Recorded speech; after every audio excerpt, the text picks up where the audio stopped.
What's up guys, Kami here for July's edition of Q&A. Now I actually pre-recorded this a while ago and I've been meaning to edit it. Some of my recent Q&A videos have been kind of, well, a little bit late in the month, so I want to get this one out as soon as possible. Still 9 days late. We're getting better and better every month. But I pre-recorded it before I left on my Lawbreakers event. Apparently didn't put like an intro or anything. I don't know what I was thinking. So here's the intro of me doing my Q&A. Very soon you're going to see me looking very different. Different shirt, maybe a different setup, I don't know. Remember, if you want your questions answered, if you are a sub or part of my Patreon group, go to my Discord and check out the sub chat for Q&A for Kami. If you're not a sub or part of my Patreon group, that's fine. Just post down in the comment section below on these videos, and if I deem them worthy, I'll answer them. Let's jump into the questions. First question comes in here from AI Yash asking, Kami Academy sophomore year, will it happen?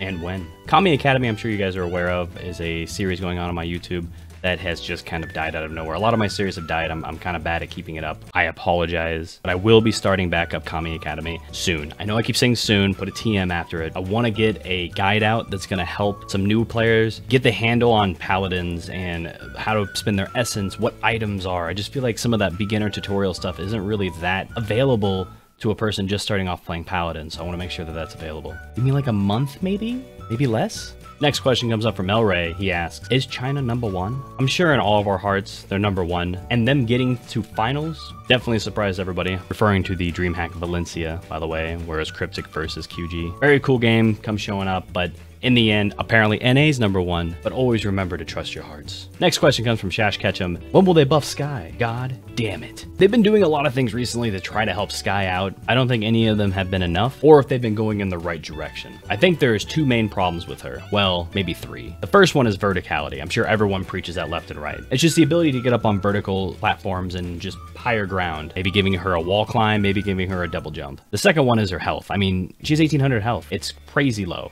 She needs to be bumped up to about 2000 to bring herself in line with everyone else. If her damage needs to be nerfed after her HP gets buffed, then so be it. But being able to get 2-shotted by some people is just not fun.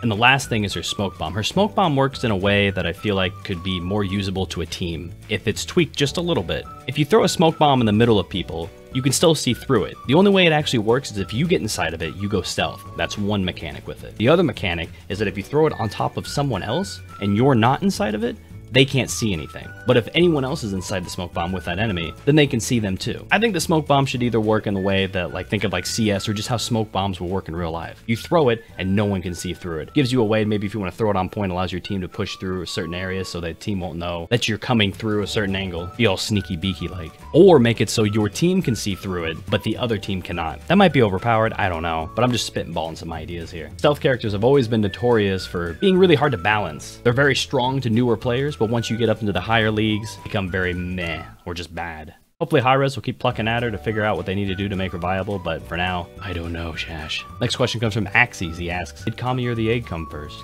I don't think we'll ever truly know the answer to that, but it was Kami. And last of the questions coming in from my subs through the Discord is from Razki. It's kind of a 2-parter. He asks, do you love me? I don't even know why you have to ask. Of course I love you. And second, why do you like Twitch more than YouTube? I didn't really say that I like Twitch more than YouTube. The reason I like Twitch so much is because it's live. This video that I'm making right now, I can have a bunch of cuts, I can screw up left and right, but I can edit it. I can edit it to make it sound good. I like Twitch more so I can interact with the actual people without having to read their comments like an hour or 2 later. I think that alone, the live interaction, or somewhat live interaction, that's why I prefer it. Now I know I can stream on YouTube. Well, I can't technically because I'm a Twitch partner and the contract won't allow me that. I would if I could, but I can't.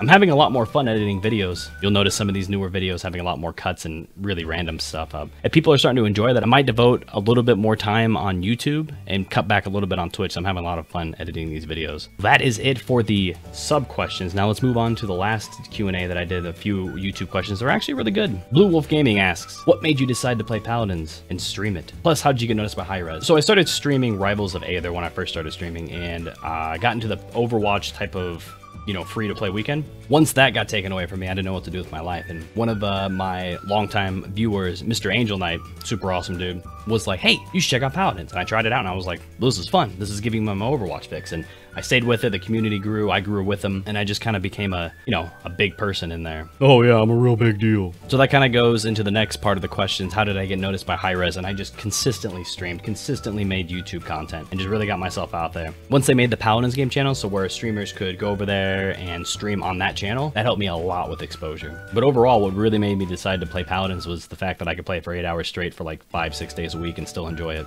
Whether that's true now after all the patches have gone through, maybe, but I definitely enjoyed the original Paladins, how it used to be with the tank going through and the walls and the slower TTK. Still enjoy the game now though. I just maybe would have preferred it if they stuck with the old type of model. Next question comes from TM. Did I say that right? Probably not. They ask, will you play Lawbreakers more or mainly stick to Paladins? Also, which game do you prefer? PS, love your videos. You are an awesome human being. Oh my god, thank you. But as to if I will go to Lawbreakers hard or stick with Paladins, I usually don't branch up too much from Paladins. I'd like to play other games, but my viewership, if you guys have noticed through my videos, and if you've ever caught my stream, when I switch off Paladins, my viewership goes meow. Now, I don't really like talking about numbers here, but it's important to me doing this full time because I need to have the viewership. I'd like to become more of a multi-game streamer, but that's very hard because people have to love you for your personality and not just only for your gameplay. Sadly, a lot of people usually just like to see a person to play a certain game. It's understandable, but as my community grows and the people that join the community love me for who I am, then I can switch off to other games. For now, I do prefer Paladins. And no, Hi-Rez is not holding a gun to my back, forcing me to say that. Next question comes from Parker Newman, an old-time viewer. Haven't seen him in a while. He's been very busy, but he comes in with this hot question. How big is?